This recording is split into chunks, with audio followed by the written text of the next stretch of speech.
Alors, comment est-ce qu'on devient vraiment bon, vraiment compétent pour animer un groupe? C'est une compétence clé dans plein de métiers, mais la façon de l'acquérir reste souvent un peu floue.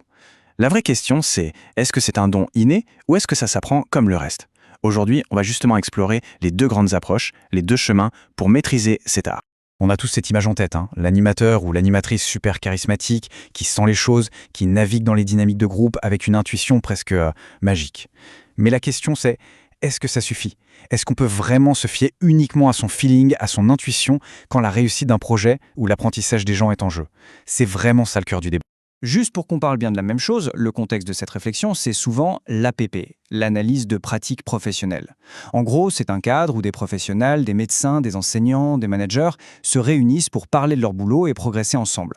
Et évidemment, animer ce genre de groupe, c'est une mission particulièrement délicate. Ça demande une vraie compétence. Du coup, c'est quoi un animateur au fond? Eh bien, c'est un peu le chef d'orchestre invisible de l'intelligence collective. C'est la personne qui va créer le cadre, la sécurité, pour que le groupe puisse donner le meilleur de lui-même. C'est une compétence qui ne se voit pas toujours, mais qui est absolument fondamentale.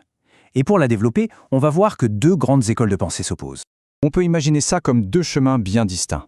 Le premier, c'est un long voyage, un parcours qui se dessine au fil de l'eau, avec l'expérience. Le second, c'est beaucoup plus comme un plan d'architecte, un plan directeur, une feuille de route structurée pour construire la compétence, brique par brique. Allez, on commence par explorer le premier chemin. Alors, cette première voie, celle du parcours, de l'apprentissage sur le tas, elle est très bien décrite par les recherches d'un certain Marc Thiebaud. Il a voulu comprendre comment les animateurs se forment de manière, disons, organique, comment la compétence pousse naturellement au contact du terrain.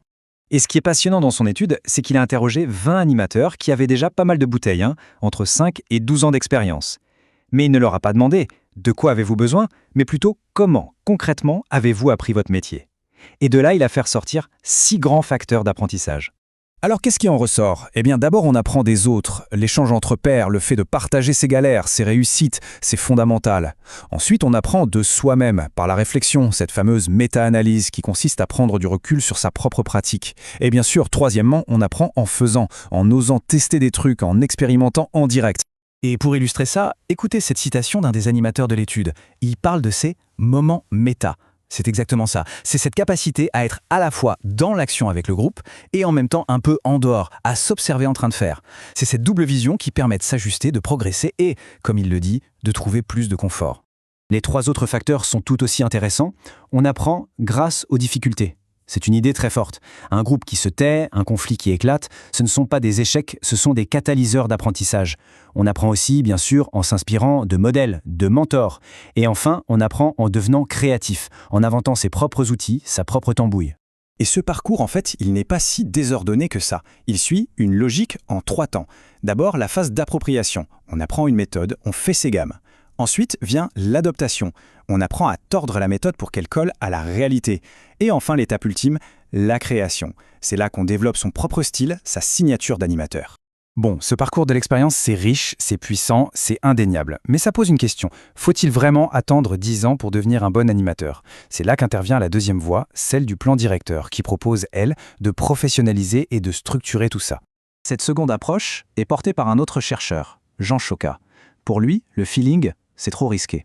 Animer un groupe, c'est un vrai métier. Et qui dit métier, dit formation structurée. Il défend donc une approche qu'il appelle la didactique professionnelle.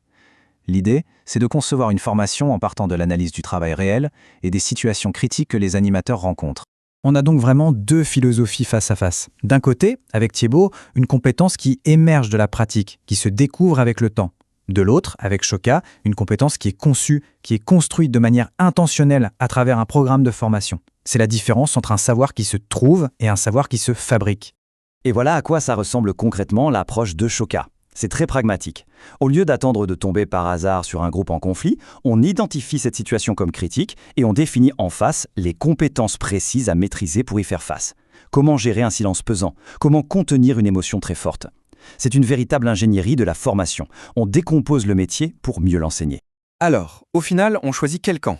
Le parcours de l'expérience, un peu bohème, ou le plan directeur, bien carré? Faut-il laisser faire le temps ou tout planifier? En réalité, vous vous en doutez, la véritable clé de la maîtrise, elle se trouve pile entre les deux. La première chose à comprendre, c'est que cette opposition entre les deux voies est un faux débat. En fait, les mettre dos à dos, c'est une erreur. La clé, ce n'est pas de choisir l'un contre l'autre.